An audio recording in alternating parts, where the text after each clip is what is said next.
Olá, seja bem-vindo. Terça-feira, dia 15 de fevereiro. Bom dia para você que nos acompanha. Agora são 9h03 da manhã e você confere comigo as principais notícias da nossa cidade. E novamente, devido a uma instabilidade nos sistemas de informação do Ministério da Saúde, o ESUS notifica e o CIVEP Gripe, o boletim da Covid-19 de Jacareí com o número de casos não é divulgado pela Secretaria Municipal de Saúde desde a última quinta-feira. Porém, sobre a vacinação, já foram 491.326 doses aplicadas, ou seja, 88% da população geral tomou a primeira dose da vacina. E 79% da população já completou o esquema vacinal com a primeira e segunda dose ou dose única. E outras 100.133 pessoas receberam a dose reforço. Lembrando que essas informações são disponibilizadas, claro, quando estiver ali toda a atualização desse sistema diariamente nos canais oficiais da Prefeitura e a gente traz aqui todas as atualizações no nosso programa Bom Dia Jacareí. E amanhã acontece a terceira sessão ordinária de 2022 e para conversarmos sobre a ordem do dia, nós estamos recebendo o assessor da Secretaria de Comunicação aqui da Câmara Municipal, que é o Rodrigo Vieira. Seja muito bem-vindo novamente, Rodrigo. Bom dia, Isabela. Bom dia a todos que nos acompanham pela TV e pela internet. Rodrigo, terceira sessão ordinária do ano, a gente começa com uma pauta um pouquinho diferenciada, que é a utilização da tribuna livre por um representante, o senhor Moisés da Silva Lima, que é presidente do Sindicato dos Trabalhadores em Empresas de Correios. Para quem não está entendendo, ontem aconteceu uma passeata entre a Prefeitura e a Câmara Municipal e esse representante irá utilizar a tribuna livre para falar sobre as reivindicações. Quais foram as principais reivindicações da passeata de ontem, Rodrigo? Então, eles reivindicaram aqui na unidade de Jacareí as más condições aí em relação ao processo de contaminação da Covid. Né? Tem muitos trabalhadores que, segundo eles, estão sendo contaminados pela Covid. E no caso dos Correios, da empresa brasileira de Correios, eles não tomam medidas quanto a essa situação de afastamento ou disponibilização da vacina, enfim, a forma de o funcionário se prevenir e não contaminar os demais. E também eles falam que também no caso do poder público aqui no município, também eles já recorreram, já fizeram esse pedido também para a vigilância sanitária daqui no município, para que também tome providências quanto a essa questão, mas segundo eles, nenhum dos dois, nem no caso os Correios e nem a Prefeitura tomou nenhuma atitude. Então eles fizeram essa reivindicação, fizeram essa forma de manifestação, vieram até aqui à Câmara, conversaram com o presidente da Câmara, o Paulinho dos Condutores, para que na tentativa de que alguma coisa fosse feita, ou cobrar, no caso da empresa, aí uma atitude, ou também, no caso da Prefeitura, da Vigilância Sanitária, de poder também fazer uma fiscalização no local, alguma forma de poder também adequar às melhores condições para esses trabalhadores. É algo muito preocupante, Rodrigo? Principalmente falando que os Correios, ele tem contato com toda a população aqui de Jacareí. Então tá ali entregando todas as mercadorias, que vêm por meio do pedido. E aí a gente fala sobre a utilização do uso da tribuna por conta dessas reivindicações. O que essa utilização de vir aqui, o pessoal do sindicato vir aqui, pode agregar para essas reivindicações? Você comentou um pouquinho, do pessoal vir até a Câmara. O que isso pode agregar, de fato, trazer essa discussão para dentro da sessão ordinária? Olha, Isabela, eu acho que é mais um espaço de divulgação. A TV é um mecanismo de comunicação pública, nesse caso, e que tem esse papel fundamental de dar voz a todos os segmentos da sociedade. E nesse caso, os trabalhadores também representam parte desses segmentos. Então, é uma forma de transmitir essas reivindicações, porque a TV também, a sessão também ela é transmitida ao vivo, pela TV Câmara, em todos os seus canais na internet, na TV, enfim. Então, é uma disseminação, uma forma de disseminar essa reivindicação que está sendo feita de uma maneira, acredito que justa, porque afinal de contas são trabalhadores que necessitam da atenção não só da empresa, mas também como de uma iniciativa do poder público municipal, pedir manifestar o seu grau de insatisfação. Exatamente, de insatisfação do que está acontecendo lá. Agora, quando a gente fala sobre essa falta de acolhimento, né, Rodrigo, tanto da empresa quanto do poder público, essa falta de acolhimento do diagnóstico, afastamento, de infraestrutura, a gente também volta à tona uma questão que vai ser discutida amanhã no uso da tribuna, que é a privatização dos Correios. Quais são as possibilidades disso acontecer? Olha, esse projeto é um projeto de lei do Executivo Federal, né, do presidente Jair Bolsonaro. É um projeto 591, ele já está em tramitação desde o ano passado no Senado. E ele já está em condições ele já está na Comissão de Assuntos Econômicos do Senado, aguarda um parecer dessa comissão para já ir para o plenário. Então, eu acredito que esse ano esse projeto ainda deva ser discutido já no Senado, apesar de ser um ano eleitoral. Quer dizer, você tem uma grande movimentação de fluxos aí, de interesses também em relação a isso. Isso possa ser um dificultador da aprovação desse projeto, acredito eu. No entanto, esse projeto está, como dizia, está na boca do forno, né? Ele está prestes a sair para ser aprovado. E no caso, vamos ver como vai ficar a situação do Senado, a composição do Senado, se o Executivo vai ter maioria para aprovar esse projeto.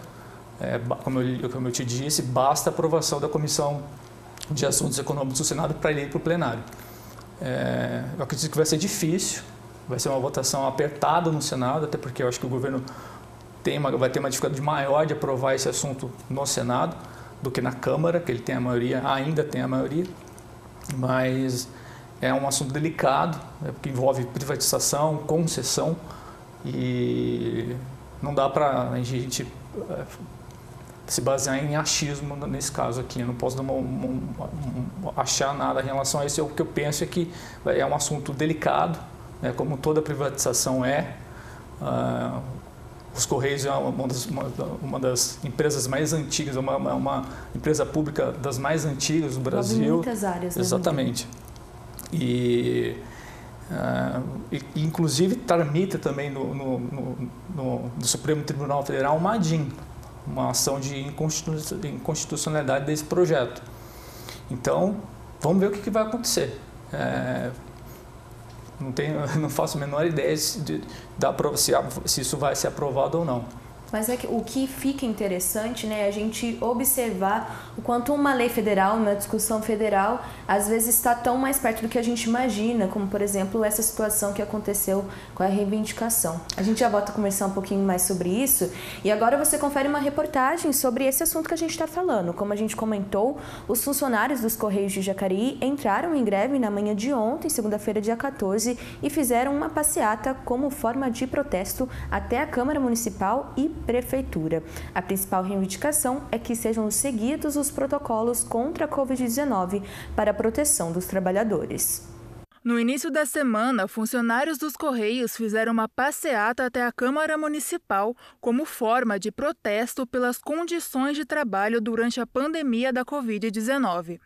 Segundo o presidente do sindicato, os trabalhadores estão paralisados desde a última quinta-feira. Por ter acontecido uma grande quantidade de trabalhadores testado positivo, a gente fez uma paralisação porque nem a empresa tomou nenhuma responsabilidade. O que a gente queria? O que a gente quer, de fato, é o fechamento da unidade, a higienização da unidade e a testagem de todos os trabalhadores para que, a partir daí, eles possam retornar com segurança. De acordo com o sindicato, houve uma piora no número de casos de Covid decorrente ao surto no início do ano.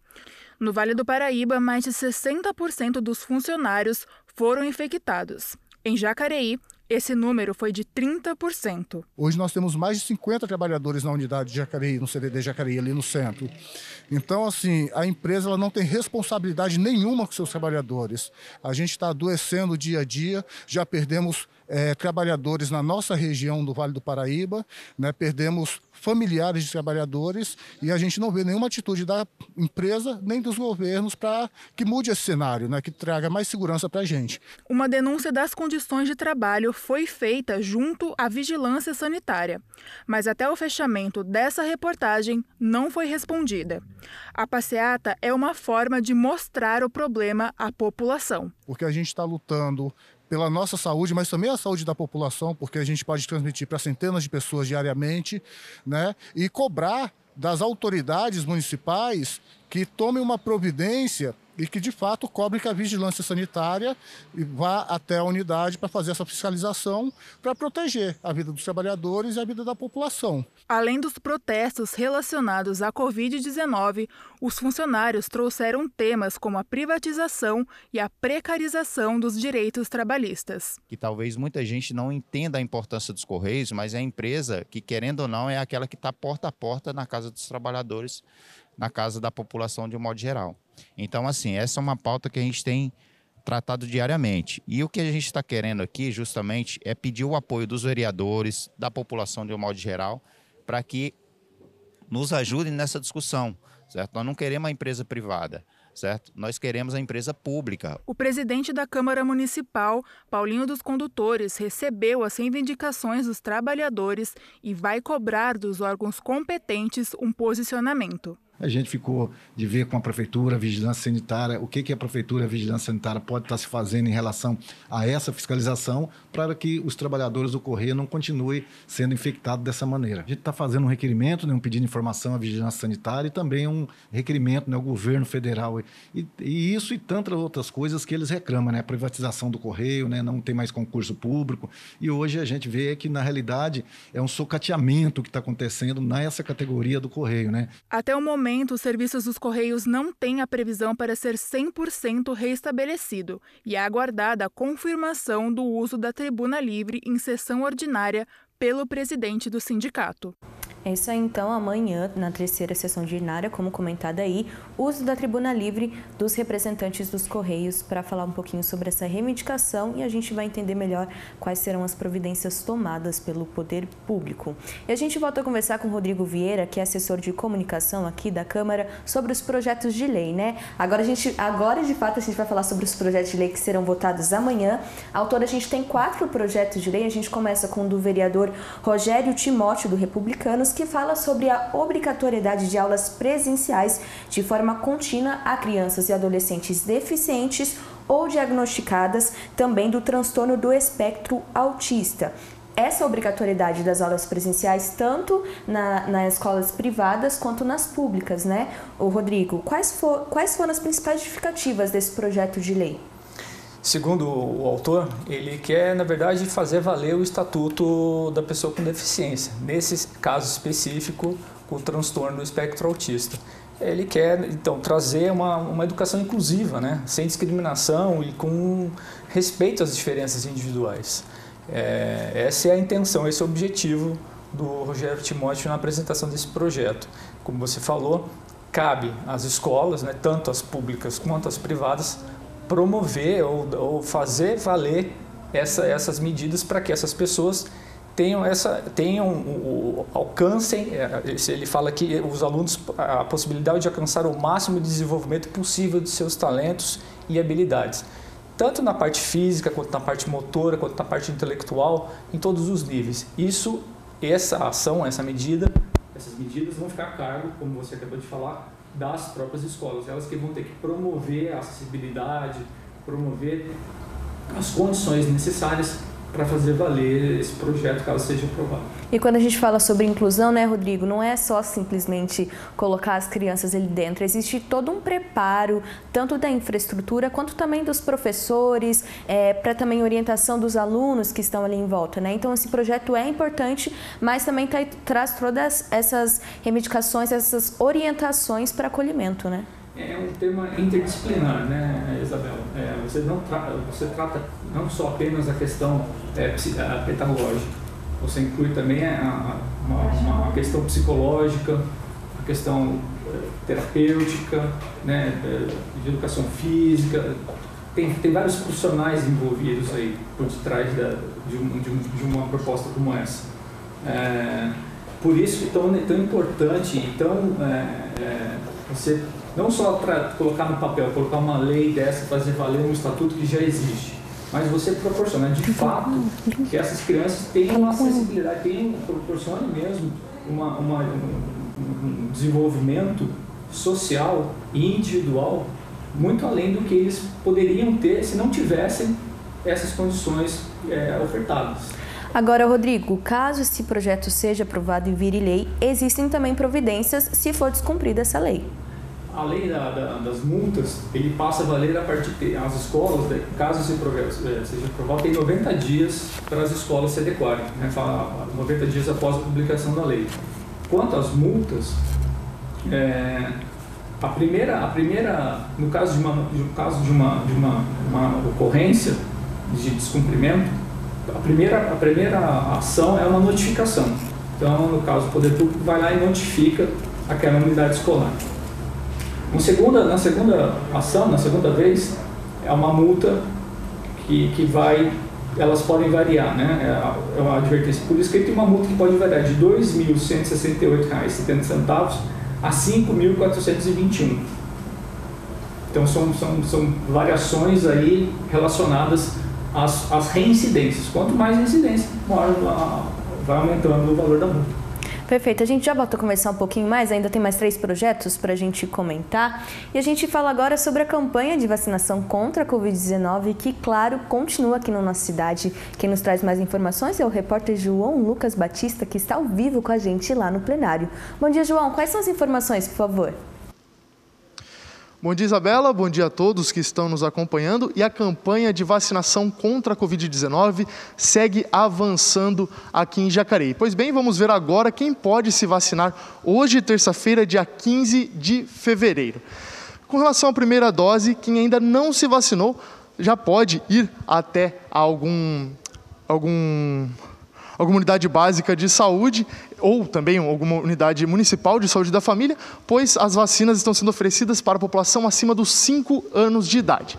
Com relação à segunda dose da vacina, seguem as seguintes datas. Para quem se vacinou com Coronavac até o dia 25 de janeiro ou em data anterior, já pode receber a sua segunda dose do imunizante, assim como para quem se vacinou com AstraZeneca até o dia 21 de dezembro ou em data anterior, ou Pfizer até o dia 25 de janeiro ou em data anterior. A dose de reforço também está sendo oferecida e aplicada a todos os adultos que já completaram o seu esquema vacinal até o dia 20 de outubro ou em data anterior, podendo assim receber a dose extra do imunizante.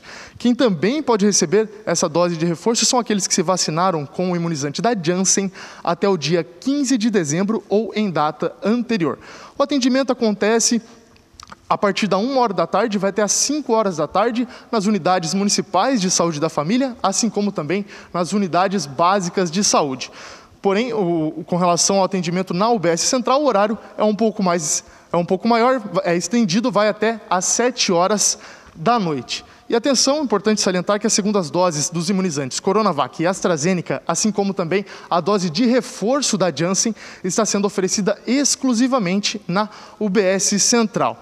Agora, sobre a vacinação infantil, a aplicação da vacina para as crianças acontece nas unidades de saúde UBS Santa Cruz dos Lázaros, UBS Parque Santo Antônio, Unidade Municipal de Saúde da Família Cidade Salvador e também na Unidade Municipal de Saúde da Família Jardim das Indústrias. O atendimento acontece entre as 8h da manhã e vai até ao meio-dia. Já a UBS Central atende apenas maiores de 12 anos de idade. Lembrando que para se vacinar, caso seja ainda a sua primeira dose, basta apenas levar um documento original com foto e um comprovante de endereço para que seja entregue no momento da sua vacinação. Já caso seja a sua segunda dose ou dose reforço, leve também consigo o seu cartão de vacinação. Mais informações sobre a campanha de vacinação que está acontecendo aqui em Jacareí, você pode obter no site da Prefeitura Municipal, o jacareí.sp.gov.br ou ligando 156. Volto com você, Isabela. Muito obrigada, João, pelas informações. E a Prefeitura de Jacareí publicou o edital de concurso público para a contratação de professores. Podem se candidatar professores de arte, educação física, educação especial e formados em pedagogia com licenciatura plena, reconhecida pelo Ministério da Educação. O valor da inscrição é de R$ 10,49 e podem ser feitas a partir de hoje, dia 15, às 14h. Mais informações é só acessar o site da Prefeitura, jacareí.sp.gov.br. E uma pesquisa nacional realizada por uma organização humanitária ouviu jovens mulheres para saber como é ser menina no Brasil. Jacareí foi uma das cidades participantes. A organização humanitária Plan International lançou a pesquisa Por Ser Menina, revelando dados sobre as diferenças de gênero na sociedade. A pesquisa ouviu 2.589 meninas com idade entre 14 e 19 anos. O mapa do estudo foi dividido em 10 cidades nas 5 regiões brasileiras. No estado de São Paulo, além da capital, Jacareí foi a cidade escolhida para o levantamento. Tivemos aí a participação de 118 meninas do município de Jacareí, ficamos bastante contentes, com a participação. Quanto profissional da educação, a pesquisa é extremamente relevante, na questão, na linha do trabalho com os direitos humanos, o direito à dignidade, o direito à educação, essas meninas se reconhecerem como protagonistas. Os dados sobre violência ainda são os que mais chocam. O estudo apontou que 94% das meninas entrevistadas informaram que já presenciaram ao menos uma situação de violência com elas ou pessoas próximas. As meninas que sofreram com violência física correspondem a 31%, violência sexual 25% e violência psicológica 30%. E aqui eu ouso perguntar para as mulheres que estão nos ouvindo, quem nunca presenciou uma situação de violência? Quem nunca sofreu um assédio? Então, as meninas estão nessa mesma sociedade. E isso nos faz pensar sobre os ambientes onde elas estão, onde elas se sentem mais seguras, onde elas se sentem menos seguras, se elas estão contando com redes de apoio, se tem políticas públicas mesmo voltadas para a prevenção da violência baseada em gênero, para a proteção das meninas.